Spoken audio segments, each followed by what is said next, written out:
Semua senang saya pakai begini. Yang nggak senang saya pakai begini Indonesia. Radikal. Pakai celana cingkrang radikal, jubah radikal, jenggot radikal, cadar radikal. Giliran rok sepan radikal.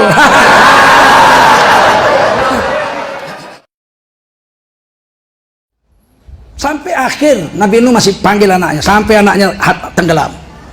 Kata anaknya, qala sa'awi ila jabali ya'simuni minal ma'. Aduh Pak, kurasa gunung itu lebih bisa menyelamatkan aku daripada perahu Bapak. Ini akal sehat. Itu waktu itu ombak setinggi gunung. Wahya tajri bihim fi maujin kal jibal. Itu perahu berlayar di tengah-tengah ombak setinggi gunung. Ombak setinggi gunung. Kalau nimpa kapal tenggelam mati semua. Kalau kapal kayu nabrak pohon pecah mati semua. Tapi kalau naik gunung, mana pernah ada ceritanya gunung tenggelam? Pernah dengar? Ada gunung tenggelam ada? Nggak ada. Gunung meletus ada? Banyak. Di Medan terkenal syairnya itu. Kalau meletus gunung Sibaya sayang, alamat Medan menjadi abu. Dayungku putus, layarku koyak, kemana arah sayang hendak ku tuju. Kalau meletus gunung sih, anaknya mau naik gunung karena nggak ada ceritanya gunung tenggelam.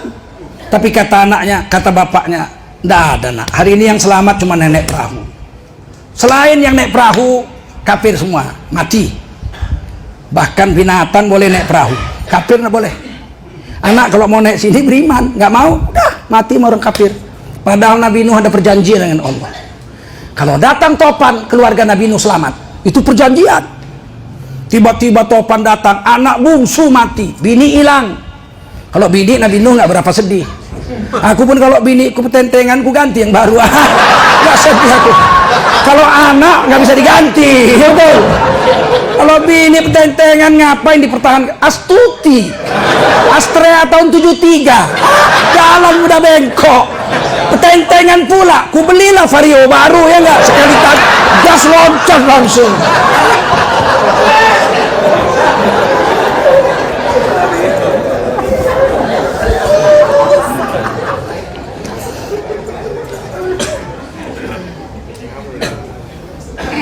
Begitu selesai topan, Nabi Nuh nangis, doa, Rabbi inna bani min ahli. Oh Allah, anakku Kan'an kan keluargaku. Kenapa dia tenggelam padahal dia keluargaku? Keluarga kan nggak mati janjinya. Ditegur sama Allah langsung. Qala ya Nuh, kata Allah, Nabi Nuh alaihissalam, innahu laisa min ahlik. Anakmu itu bukan keluargamu. Dicoret dari keluarga Nabi. Innahu amalun ghairu saleh. Anakmu beramal tapi amalnya tak soleh. Naik gunung itu perintah akalnya. Naik perahu perintah Nabi dan perintah Allah. Sekarang kita mau ikut mana? Ikut akal atau ikut Rasul dan Allah? Kalau ikut akal sudah terbukti anak Nabi Nuh, anak Nabi dicoret dari daftar keluarga Nabi, digabungkan dengan orang kafir. Apalagi kita, ya nggak? Kita anak apa? Anak penjual serabi.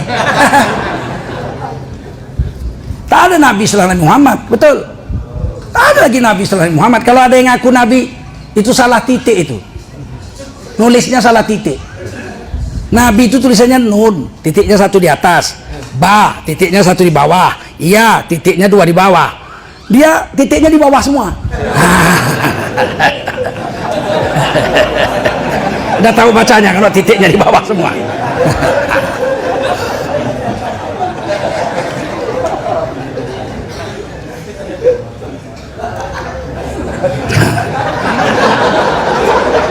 Nyambung juga tapi terlambat.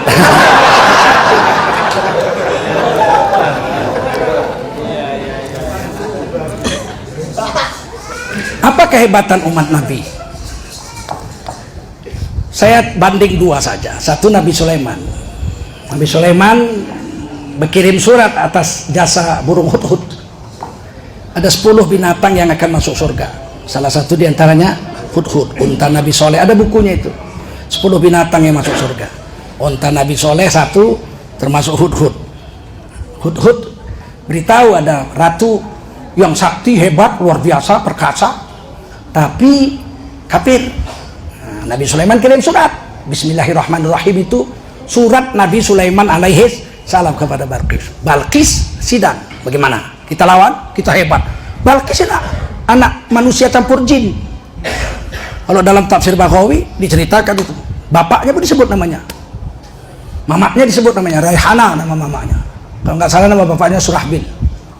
Memang jin campur manusia kawin, sakti lah.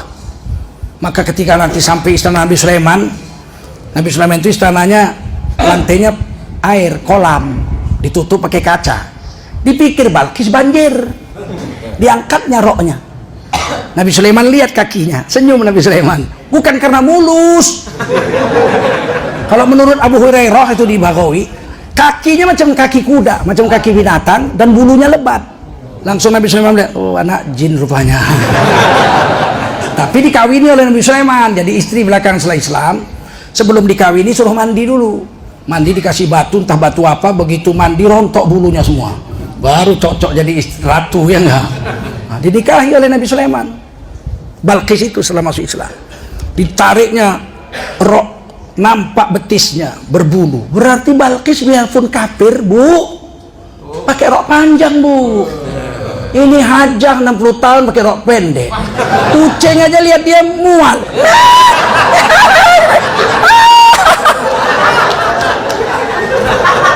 Jangan kalah sama Balqis waktu kafir, betul nggak?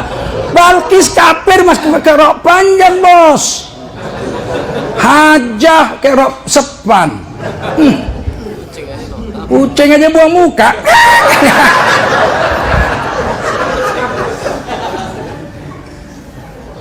Berangkat Balqis dengan panglima dan jenderal-jenderal, menteri-menterinya, naik kuda. Kata riwayat 1 bulan perjalanan dari Yaman ke Palestina. Yaman, Mekah, Madinah, Palestina. Itu 1 bulan perjalanan naik kuda. Balqis naik kuda. Nabi Sulaiman sudah tahu. Nabi Sulaiman rapat. Daripada perang, Balqis kenapa takut? Karena kalau perang kata menteri-menterinya kita kalah. Nabi Sulaiman itu tentaranya angin, binatang, manusia, jin. Semua jadi tentaranya. Jin kafir, jin Islam tentaranya. Angin, kalau mau perang anginnya jadi kirim habis semua. Habis. Macam cerita nelayan Batak. Di laut kena ombak, berdoa dia, ya Tuhan, selamatkan aku, jangan ada angin ini di sini, katanya. Pindahkan angin ini, pindah. Selamat dia, sampai ke kampungnya, rata kampungnya.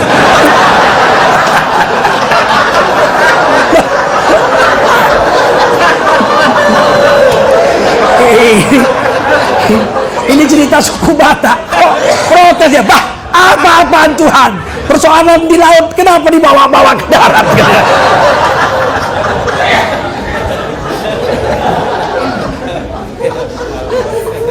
Kata Ratu Balqis, nggak usah dilawan, tak terlawan. Kata jenderal-jenderal, dah kalau begitu kita sogok, kita kirim harta yang banyak. Nggak bisa, dia paling kaya. 400 peti emas. Nabi Sulaiman itu dari Nusantara, dari pegunungan Opir. Opir itu kalau nggak gunung Kedah sekarang, gunung di Sumatera Barat, Opir.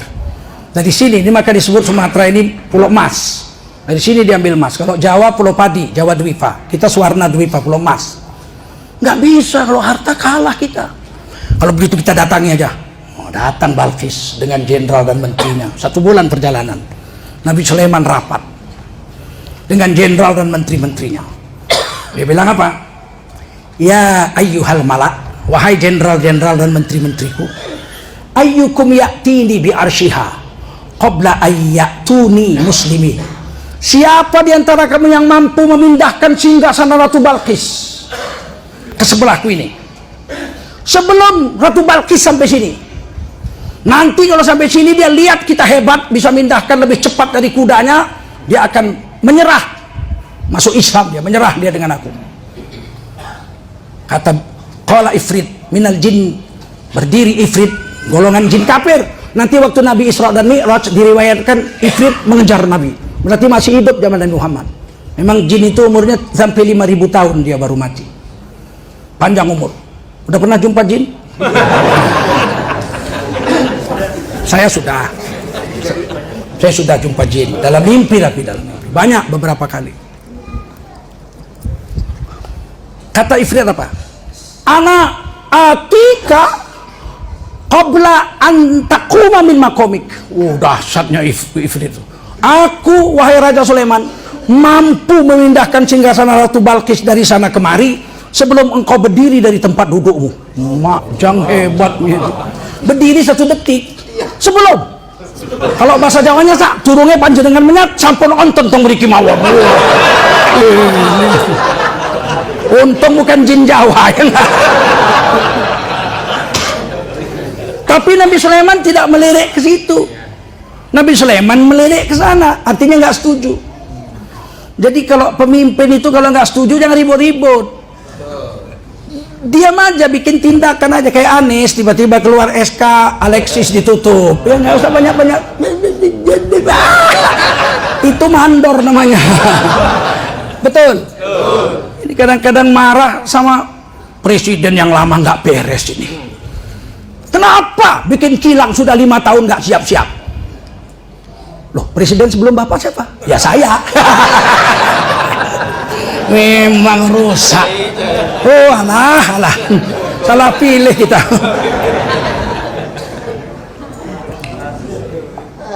Pak Harto itu digelar The Smiling General, jenderal yang selalu tersenyum.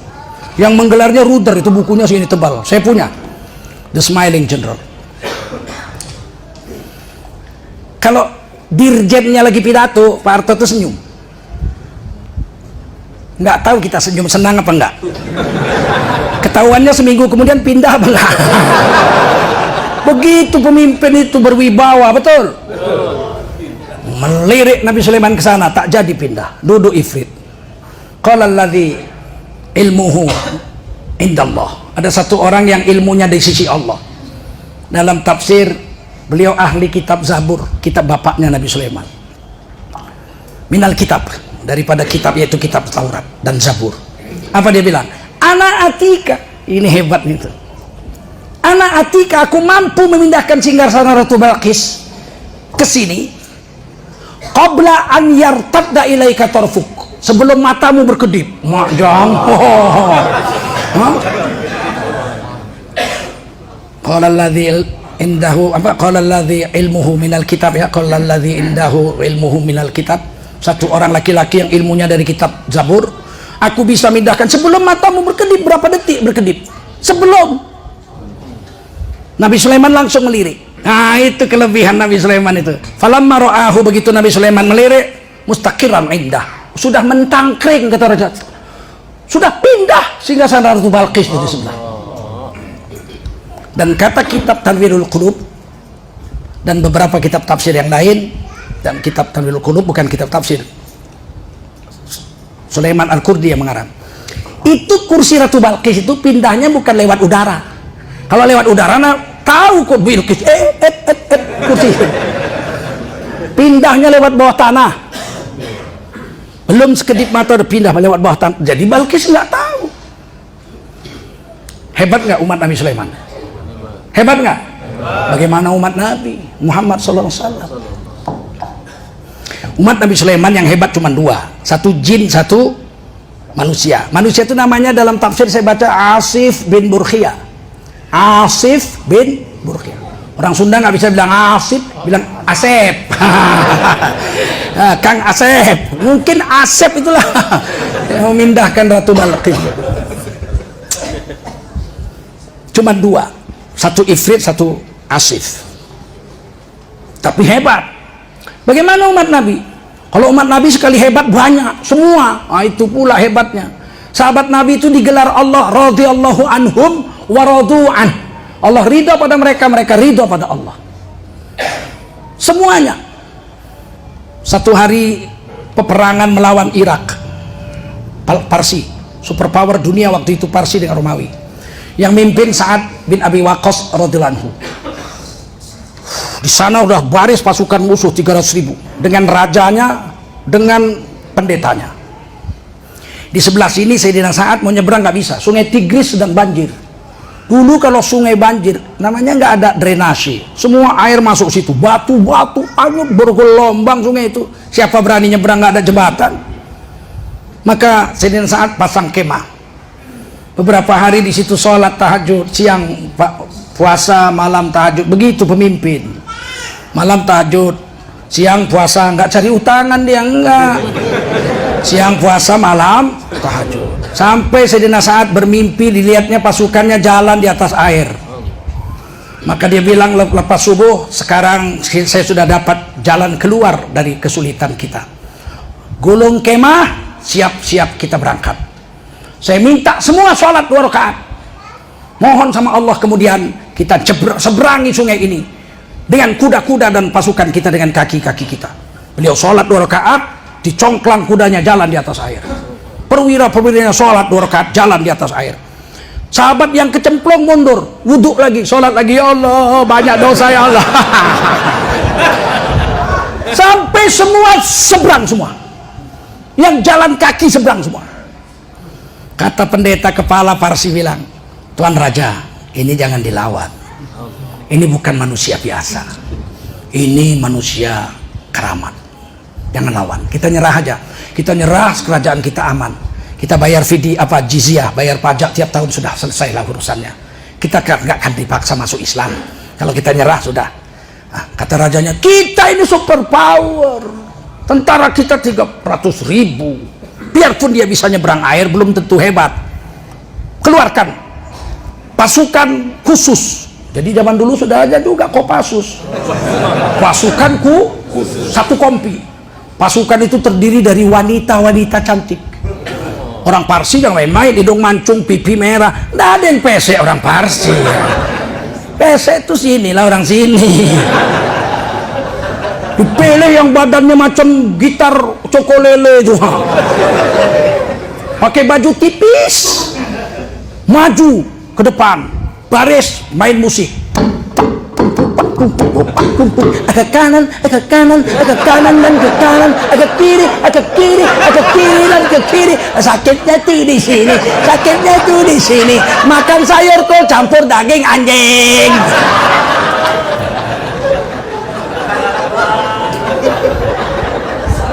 Apa kata Sayyidina Sa'ad?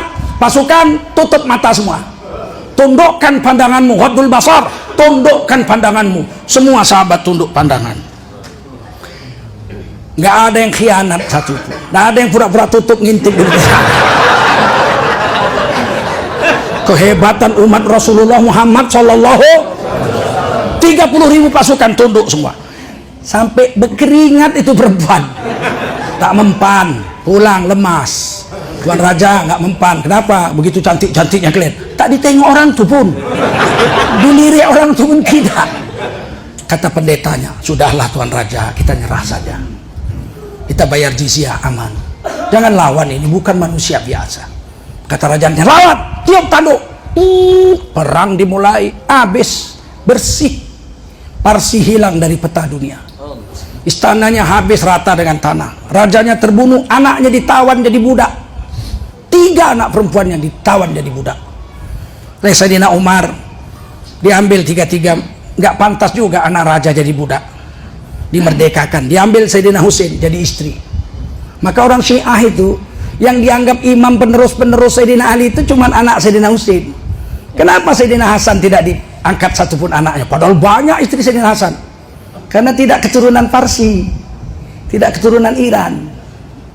Yang kedua diambil oleh Abdullah bin Umar radhiyallahu anhu, dinikahi jadi istri, menantu Umar bin Khattab. Yang ketiga diambil oleh sahabat yang lain. Ini kehebatan sahabat Nabi. Semuanya sama. Paham?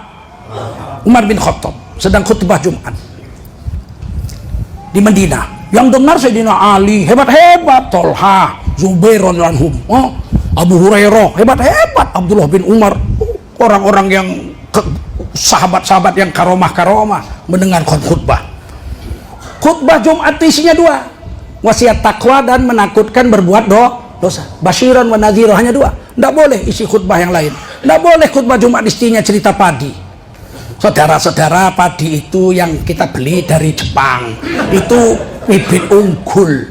Nah itu kalau ditanam airnya cukup tumbuh. Kalau udah tumbuh dipelihara bagus, dia gemuk. Dipupuk pakai pupuk buatan Jepang, dia berbuah. Kemudian disemprot, itu werengnya mati semua. Kemudian setelah 4 bulan dia kuning. Setelah kuning kita siap untuk memanen. Tiba-tiba datang banjir bandang, mampus semua. Barakallahu fil Qur'anil azim. Nggak sah khutbah Jumatnya. Tahu? Apalagi cerita politik, mengkampanyekan satu orang tidak boleh. Maka begitu khutbah tentang takwa, tiba-tiba Umar bin Khattab radhiyallahu anhu melenceng khutbahnya, menjerit beliau, ya syariah, halal jibal, hei tentara naik gunung. Sahabat diam semua. Kenapa? Seimbang. Sahabat pun ngerti ini Umar bin Khattab sedang melihat sesuatu yang kita tidak lihat. Namanya kasyaf. Apa namanya? Sudah biasa, nggak ada, tenang aja udah. Selesai khutbah udah, sholat sunat pulang, nggak ada geger.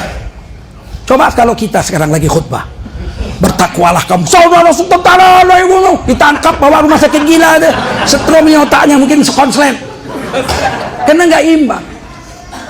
Beberapa bulan kemudian datang pasukan dari Irak, dari Afrika. Wah, lapor Khalifah Umar, Amirul Mukminin, kami menang perang. Wah, bawa harta rampasan perang, bagus. Tapi waktu hari Jumat tanggal sekian, kami itu hampir mati terkepung musuh. Dari berbagai penjuru, panah berserakan seperti belalang. Kami sudah hampir putus asa. Sudah banyak kami yang syahid. Tiba-tiba dalam keadaan mendesak, kami mendengar teriakan Amirul Mukminin, ya tentara naik gunung. Kami berlari ke gunung semua. Kami panah musuh dari gunung. Akhirnya musuh banyak yang mati dan mereka melarikan diri. Kalau nggak ada teriakan Umar bin Khattab, sudah lamalah kami mungkin tak pulang, mati semua. Umar bin Khattab bilang, alhamdulillah, sudah selesai. Nggak ada Umar bin Khattab bilang, itu hebat aku kan? Nggak ada. Makanya pilih 3 periode. Nggak ada.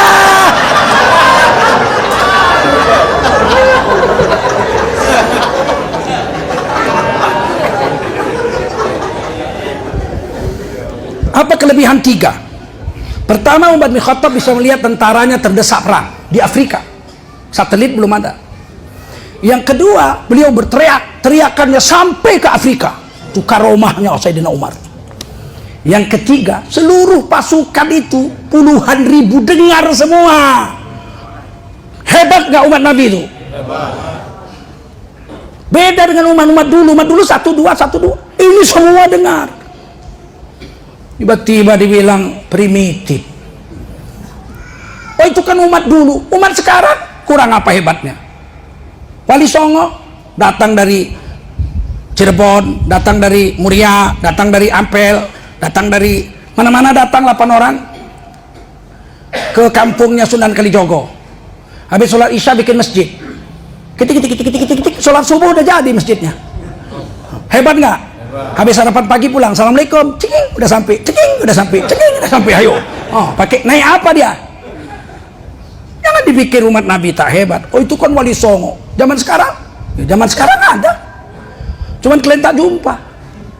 Waktu Gunung Galunggung meletus 1982, seluruh rakyat di situ sudah disuruh mengungsi. Tentara sudah naik gunung, diturunkan semua pasukan apa. Pak, zaman Pak Harto kan dulu tentara lah ya, nggak ada itu pemuda-pemuda itu, tak ada itu, anak tentara semua. Turunkan semua yang mau bawa barang-barangnya, diturunkan, sediakan truk-truk tentara. Ada satu ustadz nggak mau pergi. Kata ustadz ini, kalau saya pergi siapa yang jaga surau saya ini? Langgar saya ini siapa yang jaga? Langgarnya itu dari bambu, atapnya biasa, rumbia biasa. Kalau saya pergi siapa jaga masjid ini? Tidak, saya mau jaga masjid ini. Tidak boleh azan berhenti. 5 waktu mesti tetap ada azan.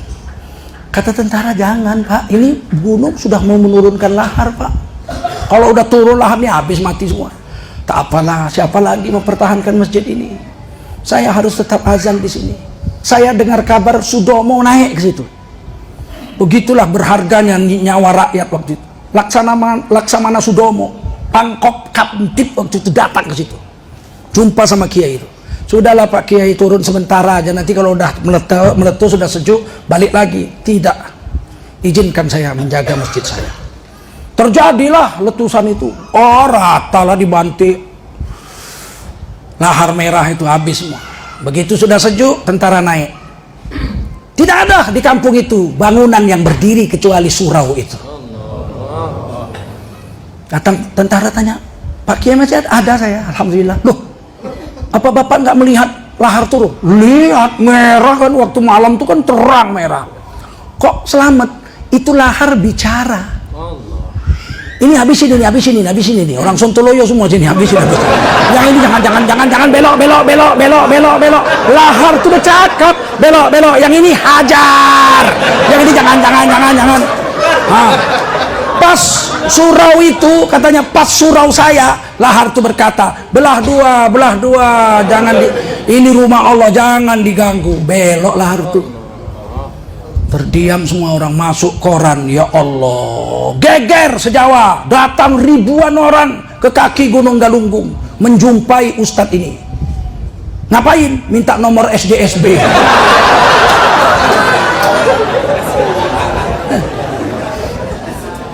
Akhirnya pindahlah, mana mau lagi dia di situ, pergilah dia diam-diam hilang. Zaman sekarang pun masih ada, cuman ente nggak pernah jumpa, betul? Karena wali Allah itu akan menyembunyikan kewaliannya lebih dari seorang gadis menyembunyikan masa haidnya. Tidak mau dia cerita. Tidak ada wali cerita dia wali. Kalau ada wali menceritakan kehebatannya, itu pasti wali kota.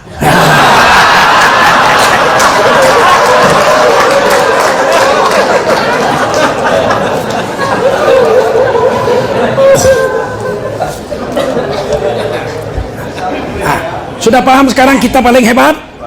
Wala tahinu, jangan merasa hina, betul? Wala tahzanu, jangan merasa cemas, galau. Wa antumul a'launa in kuntum mu'min. Kamu itu paling tinggi kalau kamu beriman. Yang kedua dikatakan al-islamu ya'lu wala yu'la. Kalau tadi orang Islamnya, orang beriman, sekarang agamanya. Islam itu tinggi. Enggak ada lebih tinggi dari Islam. Islam yang dibawa Nabi Muhammad itu memang Islam dari zaman Nabi Adam Islam semua, tapi yang dibawa Nabi Muhammad itu yang paling Walladzi arsala rasulahu bil huda. Dialah Allah yang telah mengutuskan Nabi Muhammad membawa petunjuk. Jadi Nabi Muhammad itu bawa hidayah, bukan bawa budaya. Nabi Muhammad bawa hidayah, petunjuk, bukan bawa budaya. Nggak ada lagu karangan Nabi ada. Nggak ada. Ada puisi karangan Rasulullah? Nggak ada. Ada prosa karangan Rasul? Ada tarian karangan Rasul? Tanjung Katong misalnya ada? Rasulullah bukan bawa budaya. Sekarang kita dibelokkan. Iya, Rasulullah walaupun tidak bawa budaya, tapi beliau itu orang Arab, mesti bawa budaya Arab. Tidak. Meskipun Rasulullah orang Arab, tidak dibawa budaya Arab. Nabi seleksi budaya Arab. Kalau budaya Arab cocok dengan syariat, jalan, diteruskan. Tapi kalau budaya Arab melawan, bertentangan dengan syariah, dibuang. Pernahkah Nabi membuang budaya Arab? Ada. Salah satu apa? Anak angkat menerima harta warisan dari bapak angkatnya. Itu ratusan tahun. Anak angkat dapat putus, tidak bisa. Anak angkat tidak dapat warisan. Anak angkat hanya dapat wasiat. Apa? Wasiat paling maksimal, paling banyak hanya sepertiga, nggak boleh lebih. Berubah adat Arab. Dulu anak angkat itu nama bin bapaknya, bapak angkatnya, bukan bapak kandungnya. Nabi punya budak, dibeli di pasar Ukaz, sekitar 39 kilo dari Mekah arah Riyadh. Setiap tahun ada pasar di situ. Siti Khadijah membeli seorang budak kecil, namanya Zaid bin Harithah, orang kulit hitam dari Ethiopia. Nikah dengan Nabi, anak ini diberi kepada Nabi, dihadiahkan kepada Nabi. Nabi nggak punya anak laki-laki, anak laki-laki Nabi wafat. Cintanya Nabi dengan Zaid radhiyallahu anhu Kemana-mana Sayyidina Zaid ini dibawa Nabi, digendong pakai onta, dibawa, dipangku, sayang, diganti Nabi, namanya Zaid bin Muhammad. Dilarang Allah, nggak boleh. Adat Arab, anak angkat tuh bin bapak angkatnya, batal. Diganti kembali menjadi Zaid bin Harithah. Kemudian setelah dewasa, Zaid bin Harithah dikawinkan Nabi dengan sepupu Nabi, Zainab binti Jahash. Zainab binti Jahash ini sepupu Nabi, cantik jelita. Abangnya Abdullah bin Jahash yang terbunuh di perang Uhud, yang putus hidungnya, putus kupingnya, putus tangannya dijahit pakai benang. Adik daripada Abdullah bin Jahash namanya Ubaidillah bin Jahash. Ubaidillah bin Jahash ini pergi ke Ethiopia, hijrah pertama ke Ethiopia, ke Habasyah, bawa istrinya Ramlah binti Abu Sufyan, panglima besar Quraisy. Sampai di Ethiopia, Ubaidillah murtad masuk Kristen. Terlunta-luntalah istrinya Ramlah binti Abu Sufyan. Pulang ke Madinah, mau pulang ke Mekah, bapaknya kepala jenderal besar kafir Quraisy. Mau bertahan di Ethiopia, suami murtad masuk Kristen. Pulang ke Madinah, nggak ada saudara, nggak ada kawan, nggak ada sanak janda, bayangin. Terlunta-lunta, dinikahi Nabi. Dinikahi Nabi. Jadi anak Abu Sufyan itu istri dari Ubaidillah bin Jahash, dinikahi Nabi. Zainab dinikahkan Nabi radhiyallahu anha dengan Zaid bin Harithah. Sayang rumah tangga tidak harmonis. Mungkin secara psikologis, makanya nikah itu harus sekufu. Zaid bin Harithah mantan budak, sedangkan Siti Zainab bangsawan Quraisy. Nggak bisa lah, apa namanya, kiku. Akhirnya Zaid bin Sabit radhiyallahu anhu menceraikan istrinya, Siti Zainab, cerai. Zaid bin Harithah itu, Zainab binti Jahash adalah mantan istri anak angkat, betul?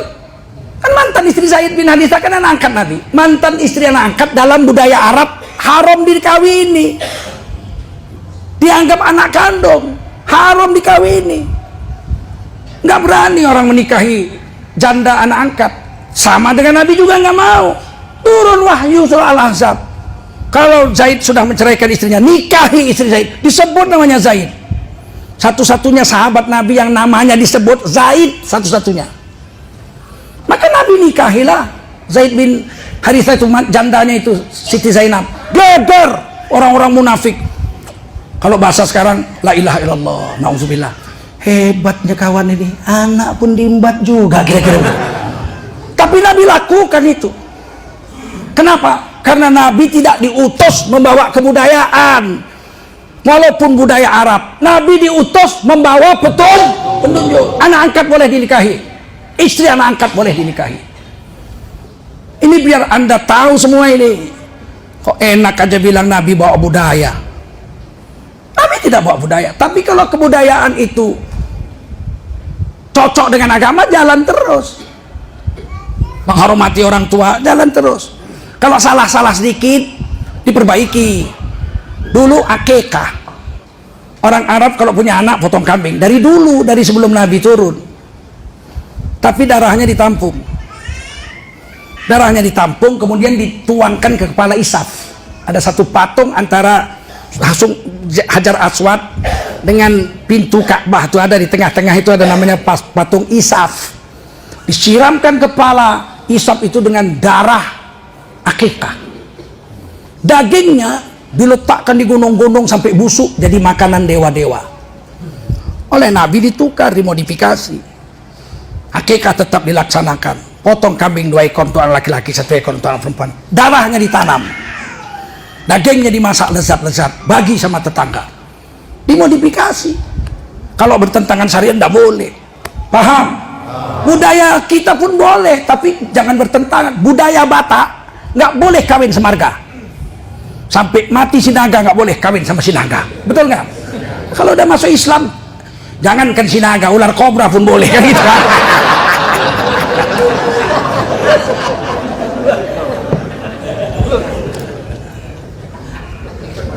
Bisa paham? Mana lebih pilih, adat atau agama? Agama. Nabi Muhammad bawa hidayah, bawa petunjuk. Petunjuk apa? Semua lengkap. Mau cara makan, mau cara minum, mau cara tidur. Nggak ada agama lain seperti ini. Tidak ada agama lain seperti ini. Sampai mau campur sama bini diatur. Urusan ranjang diatur. Kan hebat kali agama itu. Kalau kau mau kawin, mau sama perempuan, nikahi dulu. Cukupkan syarat dan rukun. Baru kau bisa dukul dia, baru kau bisa setubuhi. Kalau enggak, zina namanya. Dosa besar. Nikahlah. Sebelum nikah, sunat dilamar. Khitbah. Dan waktu ngelamar boleh melihat wajah dan telapak tangannya. Berarti kalau nggak ngelamar nggak boleh. Kita nggak ngelamar, semua bini orang kita lihat.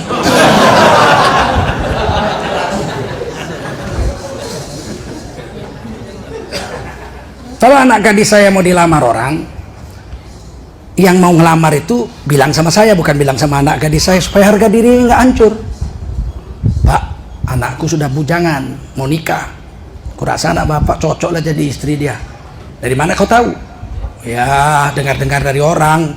Ya, anakku kan pakai cadar, makanya mau dilihat. Boleh, besok kau datang bawa anakmu. Nah, udah, kita pun bilang sama anak kita, ini tamu bapak nak, kamu antar teh nanti. Tapi pakai kerudung aja, nggak usah pakai cadar kau.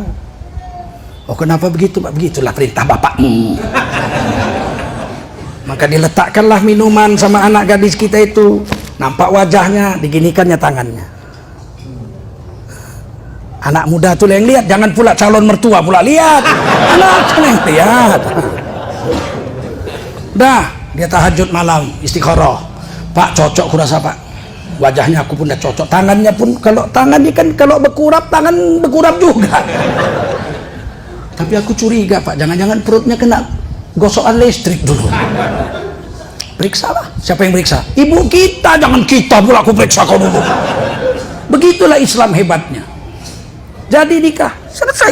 Jangan dikasih tahu anak gadis tuh, kalau kasih tahu 3 kali batal aja udah minder dia. Mak, udah 3 kali orang takruf sama aku, gak laku aku. Maka jangan bilang betapa hebatnya Islam. Gak ada agama lain begitu. Sudah nikah, diatur. Kalau kamu mau campur sama istrimu, sunat dikode. Nah, itulah pula mustahab kode. Jadi enggak tiba-tiba gerbak. Terkejut seranjang semua. Dari pagi udah dikode. Istrinya lagi masak, diurut bahunya. Capek sayang. Nampak mertua, tenang, mertua lagi pergi belanja. Begitu, dia lagi ngepel, cubit pinggulnya. Au! Apanya bang? Kita keluar dari kamar mandi, dia mau masuk kamar mandi.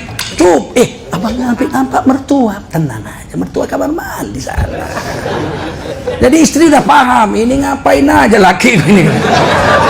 Sore dia udah berkeramas, pakai sampo, dia mandi bersih-bersih. Habis isya udah pakai minyak wangi, duduk di sudut tempat tidur tuh senyum dia. Awak pun udah tahu lah, habis asar udah mandi pula awak. Jangan pula bau bergetah badan awak. Udah mandi bersih-bersih awak, udah kode, habis isya awak pun senyum-senyum. Kenapa dek? Abang dari pagi tadi cubit-cubit.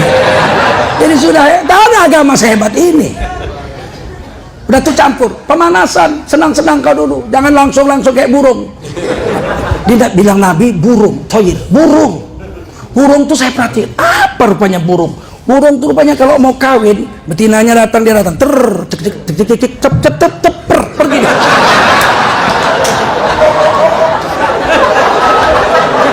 Ada agama seperti ini, betul nggak? Jangan seperti burung. Dan tutuplah auratmu sebagiannya. Jangan buka semua, karena malulah kamu kepada makhluk yang melihatmu yang kau tidak melihatnya. Ada jin, ada malaikat gitu. Jangan buka-buka semua. Tutup sebagian. Udah, setelah selesai, ini yang dahsyat ini. Setelah selesai hajatmu hai laki-laki, tinggallah barang sejenak dengan istrimu. Walaupun kau sudah muak. Nah, orang kalau udah hajat selesai kan bosan.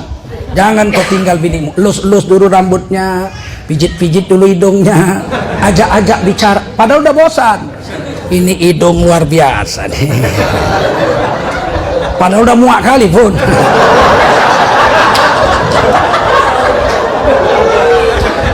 Kata istri kita, Kata orang hidungku pesek bang, justru di pesek inilah cantiknya kau. Kalau udah muak pun nggak ada agama sehebat ini. Kemudian baru tidur, jangan selesai cap langsung tidur. Bini kita lihat gini, persis kodok, hilang cintanya separuh. Paham? Paham? Nggak ada agama sehebat ini. Jika kau mau mengulanginya, wah, 2 ronde. Hebatnya Rasulullah. Biar tahu kalian hebatnya petunjuk dari Nabi itu.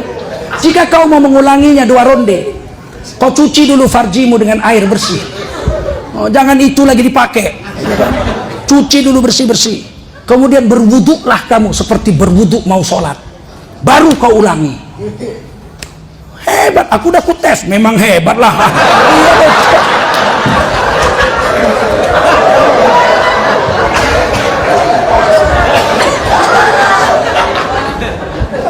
Huwallazi arsala rasulahu bil, lengkap dari mulai cara lahir anak sampai mati, sampai setelah mati.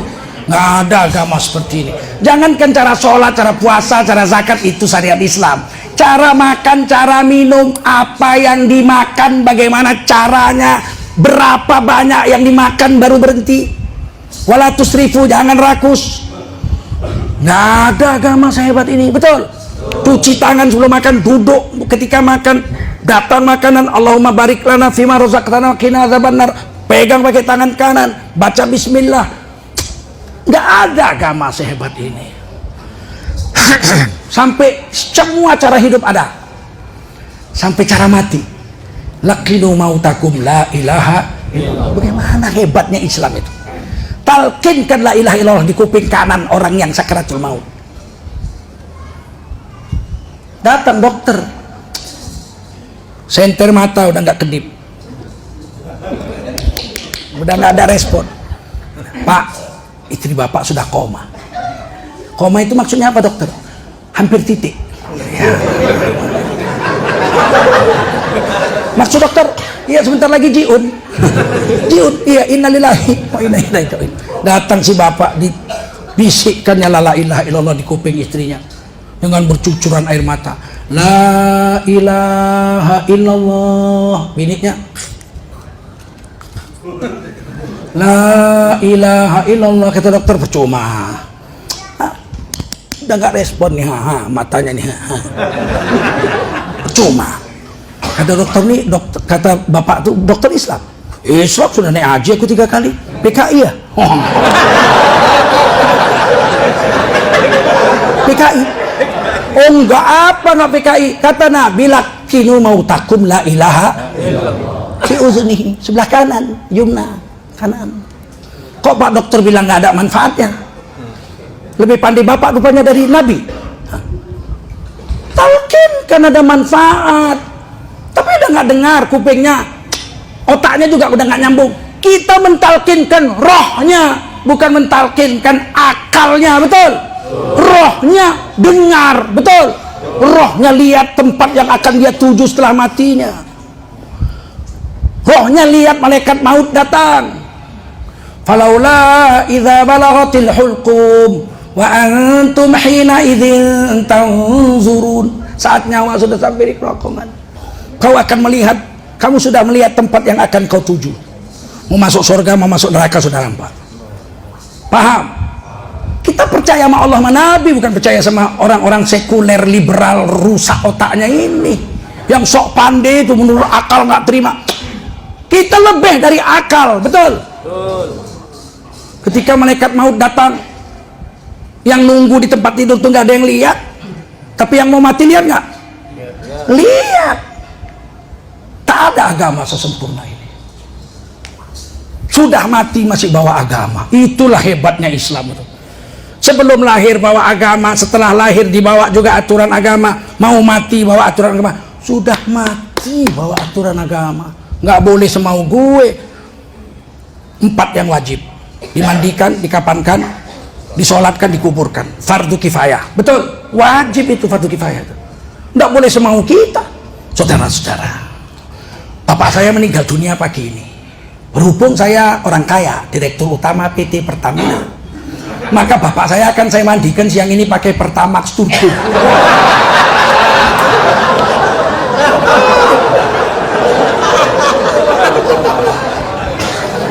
Bukan maumu, tapi mau Allah dan Rasul.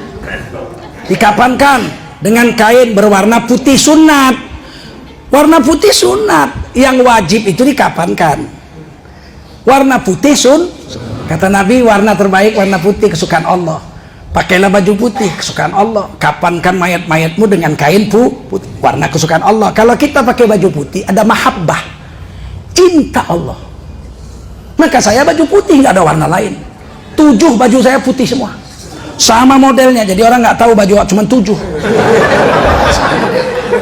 Tidak ada baju lain. Tadi kata protokol ke Singapura, kok ke Singapura, ke Cina, kemana-mana saya pakai jubah, nggak ada. 36 negara dengan Papua Nugini, baju gini aja, aman, nggak ada. Di Cina malah saya dipuji-puji orang Cina.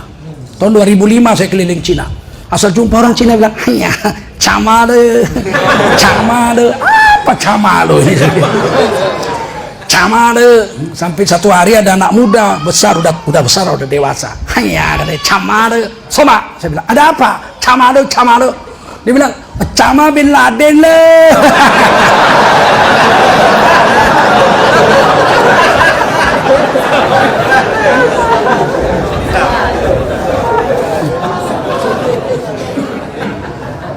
Tidak ada yang melarang atau menghina saya sepanjang perjalanan. Saya ke Korea, ke Jepang, 2 kali saya keliling Jepang, ke Amerika, ke Kanada, sampai ke Alaska, Australia, mana-mana lah, Eropa, semua senang saya pakai begini.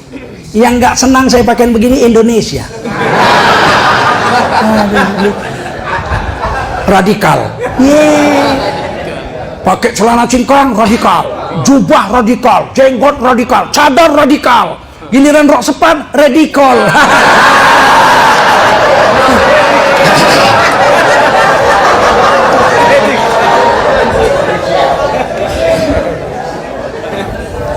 Dikapankan wajib. Sunat 3 lapis, sunat berwarna tidak wajib. Tapi nggak ada orang mau yang lain, warna lain nggak mau orang. Boleh, tapi nggak mau. Bapak udah bengek ya, umur udah 78. Ya sebentar lagi bapak mungkin mati, mungkin. Kalau mati bapak kami mandikan, oh ya wajib. Terus kami kapankan Pak, lo ya wajib. Karena bapak penggemar kotak-kotak, kami kapankan pakai kain kotak-kotak. Dia bilang apa? Lah ya mbok jangan. Boleh Pak, nggak haram Pak ya, tetapi mbok jangan. Maunya apa Pak? Putih. Hidup kau kotak-kotak, giliran mati minta putih kau. Putih kesukaan Allah, hadis Tirmidzi. Paham? Datang orang marah, itulah sekarang itu fitnah aja. Anti kebinekaan. Kalau kami pakai baju merah kenapa rupanya? Ya boleh. Haram? Tidak. Cuman yang suka PDIP. Kalau putih yang suka Allah. Pilih Allah, pilih PDIP. Orang cerdas pilih PDIP. Kita pilih putih karena Allah. Disolatkan, solatnya 4 takbir. Jangan sok pandai pula. Ada orang baru pindah ke satu desa, pakai sarung aja, pakai peci, dipikir orang ulama. Begitu ada yang mati suruh dia jadi imam. Nggak tahu dia rupanya preman lontong, baru tobat. Dikejar-kejar di kampung orang, pindah dia ke situ, sholat, dibantingnya rukuk sujud. Geger sekampung. Tapi nggak berani, satu orang berani, Pak Kiai katanya. Selama ini kami sholat jenazah itu nggak pakai rukuk, nggak pakai sujud. Datang preman ini nggak mau kalah pula. Ku tengok dosanya banyak betul. Kalau nggak pakai rukuk sujud nggak tembus doa kita. Bukan mau kita ibadah ini, betul nggak? Rasul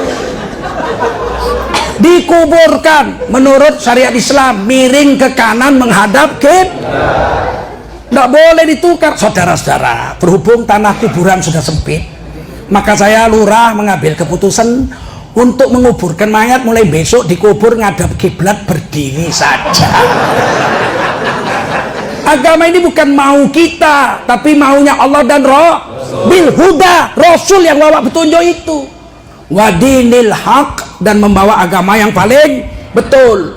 Liyudhirahu 'alad dini kullih, agar dipertunjukkan kepada semua agama yang lain. Agama Islam yang paling walau karihal musyrikun, walau semua penyembah banyak Tuhan tidak suka. Sampai sini paham? Jangan kita campur-campur agama ini. Salam, udahlah salam Islam aja. Ifsa'us salam, menyebarkan salam itu perintah Nabi, syariat Islam itu, betul. Dan salam itu sudah diajar Nabi lafaznya. Assalamualaikum 10 pahala, warahmatullah 10 pahala, wabarakatuh 10 pahala, 30 pahala, hadis Bukhari. Dan salam itu dipakai Allah, dipakai malaikat, dipakai orang Islam. Udah jelas itu syariat Islam.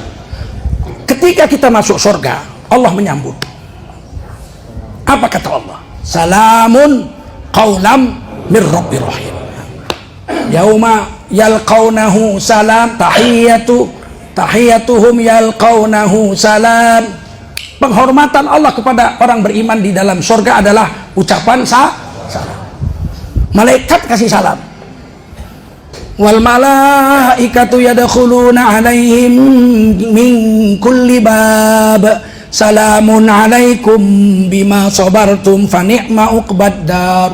Orang soleh masuk surga. Malaikat-malaikat menyerbu. Wal malaikatu yadkhuluna alaihim min kulli bab, dari seluruh pintu malaikat masuk. Khusus ngasih selamat sama keluarga orang soleh. Bapaknya, kakeknya, buyutnya, anaknya, cucunya, cicitnya, menantunya, mertuanya. Apa kata malaikat? Salamun alaikum bima sabartum. Salam kepadamu. Salam ini ucapan Allah, ucapan malaikat, ucapan manusia, betul. Tiba-tiba dicampur kawan. Assalamualaikum, salam sejahtera, salam, om swastiastu, namo buddhaya. Cuma 5 tahun ini aja rusaknya nih. 5 tahun rusak nih. Zaman Presiden Kurus ini. Inilah rusaknya. Bung Karno 20 tahun nggak pernah ngasih salam selain assalamualaikum warahmatullahi wabarakatuh. Pak Harto 32 tahun bismillahirrahmanirrahim, assalamualaikum warahmatullahi wabarakatuh. Habibie sama, assalamualaikum warahmatullahi wabarakatuh. Gus Dur tambah sedikit, assalamualaikum warahmatullahi wabarakatuh, alhamdulillah wassalatu wassalam ala rasulillah wa ala alihi wa sahbihi wa mawalah. Macam-macam beliau kiai, tak ada satupun orang mengatakan Gus Dur ke Arab-Araban. Gus Dur dibilang bapak bang. Zaman itu tidak ada yang berani bilang Gus Dur ke Arab-Araban. Gantinya Ibu Megawati sama, assalamualaikum warahmatullahi wabarakatuh. Pak SBY 10 tahun, assalamualaikum warahmatullahi wabarakatuh, tambah terjemahan, salam sejahtera bagi kita semua. Tiba-tiba sekarang 6 agama. Saya hadir ada acara nasional kemarin berapa minggu yang lalu. Pemimpinnya bilang, maafkan saya Pak Tengku, disebut nama saya, karena Indonesia terdiri dari 6 agama. Izinkan saya memberi salam dengan cara 6 agama untuk menunjukkan toleransi. Toleransi gaya apa itu? Kata Quran lakum dinukum, kata Undang-Undang Dasar 45, nih baca kalian biar kita tahu ini melanggar Undang-Undang Dasar.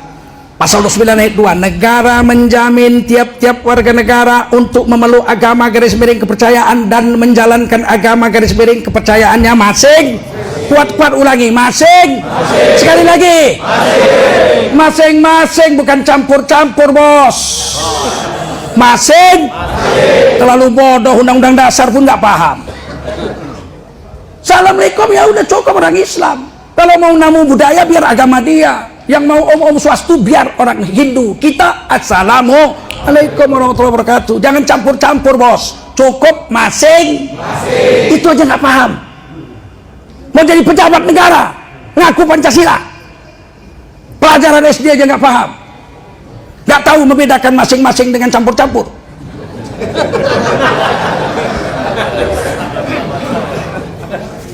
Kita ini kalau malam tidur di rumah masing, dengan istri masing, jangan campur-campur. Itu aja susah memahamkan masing-masing dengan campur-campur. Rusak betul sekarang hari ini, betul nggak? Campur-campur. Bayangkan kalau Pak Harto pidato di PBB, Salamnya cuma satu, Bismillahirrahmanirrahim, Assalamualaikum warahmatullahi wabarakatuh. Kalau semua agama harus disalamkan, Pak Jokowi pidato 100 agama di dunia ini, habis salam turun kau, waktumu sudah habis.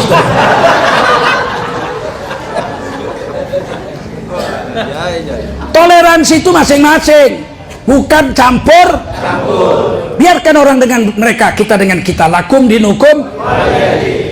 Ini sekarang ke gereja pula, sholawat Nabi, digiringlah salib, baris perempuan pakai salib-salib, di belakang pakai peci, pakai sarung, tak tak tak, ting ting ting tak tak tak, ting ting ting ting, salatullah, salamullah. Malaikat sudah nunggu aja, kapan kau kutawa. Sekarang sholawat itu dirangkai ulama-ulama kita apa memang untuk gereja? Untuk gereja? Itu sholawat untuk kita orang Islam, tak ada. Itu sholawat Badar yang bikin ulama Jawa Timur pada Munas NU tahun 1931 nggak salah saya. Gus Dur cerita langsung sama saya. Itulah pertama kali sholawat Badar dibacakan. Sholatullah salamullah ala rasul itu ala toha rasulillah. Itu dimaksudkan untuk Munas NU, dipakai dalam acara-acara agama Islam. Sekarang mau dipakai acara gereja. Ada pula kiai sholawat Nabi pakai lagu Malam Kudus di gereja pula. Malam kudus sunyi senyap, bintangmu cemerlang, sholatullah salamullah ala toha rasulillah. Kepingin aku nyabut kumisnya itu di gereja lagi. Ngapain? Betul? Nah, sudahlah, jangan kau rusak agama kami, kami pun tak rusak agama. Kita tidak mengamalkan agama orang bukan berarti benci sama agama orang, tapi karena agama kita melarang. Betul? Al-Islamul ya'lu wala yu'la. Ini Kristen di Indonesia cuma 10%. Kita udah kayak gitu rusaknya. Bagaimana kalau di Indonesia Kristen 90%, Islam 10%? Kurasa khotib Jumat pakai haleluya. Dia banyak. Mudah-mudahan Allah memberi kita kekuatan, menyelamatkan agama kita untuk anak cucu kita. Tak usah takut menjalankan agama. Biar dibilang radikal nggak apa-apa, dibunuh pun nggak apa-apa. Kalau kita mempertahankan kebenaran agama, dibunuh pun nggak apa-apa. Saya tidak pernah benci dengan agama selain Islam. Paman-paman saya orang Cina, kakek nenek moyang saya Cina, yang Islam cuma ibu saya. Sepupu saya yang masuk Islam satu, itu pun karena sayang sama saya sejak kecil sama-sama. Satu orang aja, yang lain nggak ada yang masuk Islam. Nggak benci saya sama paman saya. Kalau saya datang dikasihnya makan baik-baik, disediakannya piring khusus untuk saya di lemari tamu. Itu piringmu, itu sendokmu. Kalau saya datang tuh gelasmu, dibeli sate memeng situ Medan Baru, saya makan pakai gelas piring saya, dicuci balik lagi. Tak boleh ada yang pakai, saking hormatnya dia dengan saya. Dia tahu dia makan babi. Orang Islam tidak makan babi. Enggak mesti toleransi dong, sekali-sekali babinya bagi dong. Itu bukan toleransi, itu bablas. Betul? Toleransi ya toleransi. Dia mati kita datang, kita hubungi keluarga lagi tetap, tapi kita tidak doa. Karena dia udah mati, sebelum mati kita doa. Kalau udah mati ya kita doakan keluarganya dapat hidayah. Itu aturan Islam, paham? Bukan berarti benci, nggak benci. Masa benci sama darah sendiri kok benci? Cuman ada aturan agama yang harus kita taati. Akidah kita lakum dinukum, syariat kita lakum dinukum, muamalat boleh. Kita beli sama orang Cina, orang Kristen boleh, asal yang dibeli barang halal, betul nggak? Tapi afdolnya belanja tetap sama orang Islam. Kalau orang Islam 230 juta rakyat Indonesia yang Islam sekarang, beli makanan sama orang Islam 10.000 aja sekali makan, 30.000 sehari, itu 230 triliun uang makan orang Islam sebulan. Jangan main-main. Kita beli lontong 10.000 siang, pagi, siang, malam 3 kali makan lontong aja, nggak usah pakai yang lain, 30.000 sebulan, 230 triliun duitnya. Itu belum pakaian, belum garam, gosok gigi, odol, segala macam belum. Tapi hari ini kita nggak bersatu, kita lebih senang belanja sama orang lain daripada sama orang Islam. Iri hati kita kalau sama orang Islam kaya. Mulai hari ini siap untuk belanja sama tetangga saja. Siap. Jangan belanja di Maret-Maret itu. Apa Maret-Maret itu? Siapa yang punya itu? Utang pun nggak boleh di situ. Maret sampai di pinggir hutan tempat monyet kawin pun ada Maret. Mulai besok belanja tempat Wak Ijah, ya kan? Wak Joko, betul nggak? Haji Jainuddin, ya kan? Haji Ngaciro, ya kan? Insya Allah 10 tahun umat Islam di Indonesia akan bangkit kalau kita siap. Subhanallah bihamdihi, subhanakallahumma wa bihamdika, asyhadu an la ilaha illa anta, astaghfiruka wa atubu ilaik. Subhana rabbika rabbil izzati amma yasifun, wa salamun alal mursalin, walhamdulillahi rabbil alamin. Lebih kurang mohon maaf Profesor, saya minta maaf. Terima kasih. Assalamualaikum warahmatullahi wabarakatuh.